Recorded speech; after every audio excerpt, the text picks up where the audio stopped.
Orang itu tahu gibah itu nggak boleh gitu. Iya. Sampai ada keterangan di Al-Quran atau hadisnya. Tapi kenapa dilakukan? Karena itu ada kepuasan tersendiri ya. Nah ini gimana nih kalau misalnya neneknya kan masih pakai zamannya, ya biarkan. Yang penting adalah controllingnya dari kita sebagai orang tua.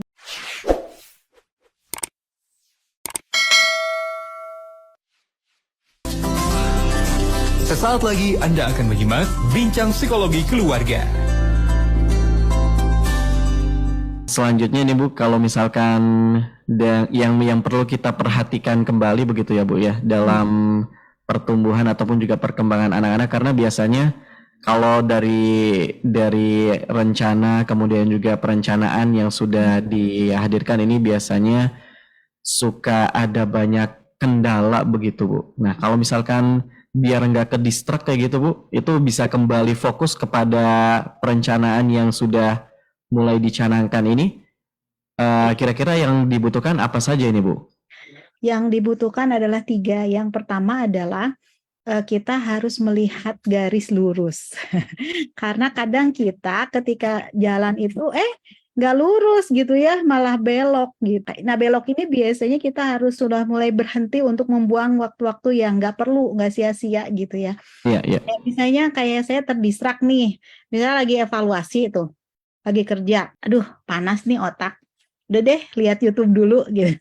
Nah, Mhm. itu kalaupun misalnya ketika mau lihat dulu misalnya penyegaran itu harus ada target berapa lama. Kamu harus Hmm. balik lagi. Setengah Iya. jam atau berapa gitu. Karena kalau nggak ada, udah kita akan termakan dengan hal-hal yang nggak perlu gitu kita lakukan. Banyak orang itu mengerjakan sesuatu yang sebenarnya itu nggak perlu gitu. Akhirnya Termasuk lupa kayak dengan tadi. tujuan begitu ya Bu ya. Iya, jadi kita harus ada. Makanya saya sekarang bisa gini. Saya kalau sudah selesai nih, misalnya kerjaan saya target sekian, baru saya akan berwisata misalnya tadi ke digital itu berapa lama, itu harus ada targetnya. Jadi Mhm. selesaikan dulu misalnya baru. Jadi jangan sampai kita tersedot dengan sesuatu hal yang sebenarnya itu tidak membantu kita ke arah tujuan loh gitu. Kita Mhm. ngobrol perlu dengan orang lain, ketika ketemu dengan teman, say hello perlu. Tapi itu harus ada kembalikan lagi ke jalan yang lurus dalam artian berapa lama nih ngobrol. Dan apa yang diobrolkan gitu, jangan ngalor ngidul akhirnya biasanya kalau ini yang terjadi pada ibu-ibu, meskipun laki-laki juga mungkin ada ya, tapi kebanyakan ini pada perempuan tiba-tiba gibah, membicarakan orang lain. Dan ketika membicarakan orang lain, nggak mungkin dong kita membicarakan hal yang positif di orang itu, kesuksesan dia. Kayaknya nggak rame deh. Orang itu tahu gibah itu nggak boleh gitu. Iya. Sampai ada keterangan di Al-Quran atau hadisnya. Tapi kenapa dilakukan? Karena itu ada kepuasan tersendiri ya. Misalnya, Mhm. tahu nggak? Dia kan gini, gini, gini, gini. Dia kan cerai dengan suaminya gini, gini. Jadi kan di mata kita itu orang itu lebih jauh lebih jelek dibandingkan kita. Itu Dibanding kan kita ada benar. ada kepuasan tersendiri. Ini kayaknya udah nyimpang deh. Ayo balik lagi, balik lagi, balik lagi gitu. Jadi namanya manusia pernah tergelincir tapi balik lagi. Ayo, harus langsung. Makanya kenapa kita diperlukan ada goal itu untuk ke arah sana. Iya, Ketika iya. ada goal, apakah hal yang saya lakukan ini membantu mewujudkan goal atau menjauhkan kita dari goal? Nah, kalau menjauhkan ya sudah, ini kayaknya tuh nggak manfaat, cari lagi yang lain. Itu yang pertama. Kemudian yang kedua, bagaimana kita harus temukan orang-orang yang mensupport kita, orang-orang yang mendukung ke arah kebaikan gitu. Karena misalnya contohnya saya lagi semangat olahraga, terus ada Iya. misalnya saya, ih jangan kebanyakan olahraga loh. Bulu itu kan udah 40 tahun, 45 ke atas. Itu 45 tahun ke atas itu tuh nanti bisa cedera loh dan sebagainya. Nah, berarti ini nggak cocok dengan saya gitu. Saya cari Mhm. lagi dengan orang komunitas di mana, ayo kita janjian ya, kita spinning bareng, kita yoga, kita janjian olahraga. Nah, berarti kita harus cari orang-orang yang mensupport kita, orang-orang yang mendekatkan pada goal, bukan Hmm. orang-orang yang menjauhkan goal gitu ya.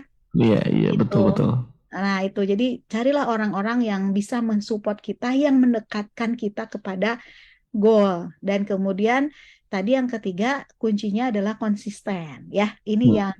yang kadang orang bisa sih saya mencari lingkungan yang mensupport saya. Saya juga bisa misalnya meninggalkan yang tidak bermanfaat bagi saya. tapi angin-anginan, nggak konsisten gitu, nggak istiqomah. Nah, ini diperlukan sekali. Perubahan itu harus istiqomah, nggak mungkin istilahnya ya perubahan apa aja itu, perubahan Iya, fisik, betul. kognitif, emosi gitu ya. Pemarah tiba-tiba pengen dilatih dengan sehari dua hari ikut pelatihan dengan saya, tiba-tiba nggak jadi pemarah, nggak mungkin. Butuh butuh pengulangan yang banyak, butuh konsisten. Kita sudah mulai tadi goal itu untuk kalau ini mendekatkan goal atau sia-sia. Kalau sia-sia Iya. udah jauh. Terus orang ini mensupport saya untuk mendekatkan ke goal atau enggak? Ya udah, kalau enggak mendekatkan cari yang lain. Dan ketiga kita harus belajar untuk istiqomah. Istiqomah. Baik, baik, baik. Masya Allah. Mudah-mudahan ini tipsnya sangat bermanfaat begitu ya. Di Yogyakarta, sahabat Mutia, silakan. Baik, terima kasih sahabat Huda dan juga Ibu Lilis. Ini terkait tujuan begitu ya, tujuan orang tua mengasuh anak. Ini ada pertanyaan dari sahabat Ina di Sleman begitu ya, terkait bagaimana kita menyesuaikan Ibu pengasuhan anak kita tentang zaman sekarang dengan pengasuhan orang tua terdahulu. Karena ini kebetulan pengasuhannya juga bersama orang tua begitu, Bu Lilis. Ini jadi ada dua zaman yang berbeda begitu Ibu. Kita diingatkan lagi oleh perkataan Sayyidina Ali ya, didiklah anakmu sesuai dengan zamannya. Maksudnya kita harus lihat juga yang kita didik karena zamannya berbeda. Zaman saya dulu zaman belum ada gadget ya, sehingga nasihat-nasihat akan ditunggu oleh saya. Jadi Iya, orang benar. tua saya, kamu teh gini-gini harus jadi gini-gini, sangat ditunggu gitu. Kenapa? Karena kita tidak ada pembanding, hanya dari mulut orang tua saja. Iya, Tapi betul. sekarang sudah saatnya digital ya. Anak itu anak sekarang dia bisa mendengarkan nasihat dari beberapa ustadz. Kalau dulu zaman saya pengen misalnya ke ustadz siapa A, misalnya ke B, saya harus jalan dulu ke sana istilahnya offline. Nah sekarang nggak harus offline, sekarang Hmm. online aja gitu. Bisa dalam 3 jam itu tuh bisa kita mendengarkan atau melihat dari nasihat-nasihat beberapa ustadz gitu. Nah itu jadi disesuaikan dengan zaman. Dan saya lihat setiap zaman ada kelebihannya. Zaman dulu kelebihannya emang sih pengetahuan tidak seperti anak sekarang. Tapi emang di kelebihan yang lain itu biasanya di tadi di mentalnya lebih Mental ya. kuat lah gitu ya, lebih ngikutin. Karena waktu zaman saya dulu itu tuh jarang misalnya saya termasuk yang tidak diarahkan ke orang orang tua, bodoh banget gitu ya. Saya mengarahkan diri sendiri. Nah, untuk anak sekarang nggak bisa untuk mengarahkan oleh anaknya sendiri, harus ada karena zamannya berbeda. Nah, itu Hmm. jadi lihat di logika-logika anak-anak sekarang. Nah, ini gimana nih kalau misalnya neneknya kan masih pakai zamannya, ya biarkan. Yang penting adalah controllingnya dari kita sebagai orang tua gitu ya. Nenek mau gimana juga kan itu mah nenek yang melakukan. Jadi controlling orang tua di mana orang tua tadi melihat, mempelajari karakteristik anak-anak sekarang bagaimana, untuk apa? Untuk nyambung gitu kan, kita kalau misalnya ngomong harus nyambung ya. Iya, Saya betul. misalnya berbicara dengan orang Jawa, terus saya ngomong tentang orang Sunda, kadang mungkin orang Jawa sendiri, apa sih yang dia nggak ngerti gitu. Nah, untuk nyambungnya itu gitu, untuk nyambungnya dengan anak, karena ketika nyambung dengan anak, logika-logika yang dipakai kita, logika anak itu akan lebih masuk ke anak gitu, akan lebih mudah. Iya, baik.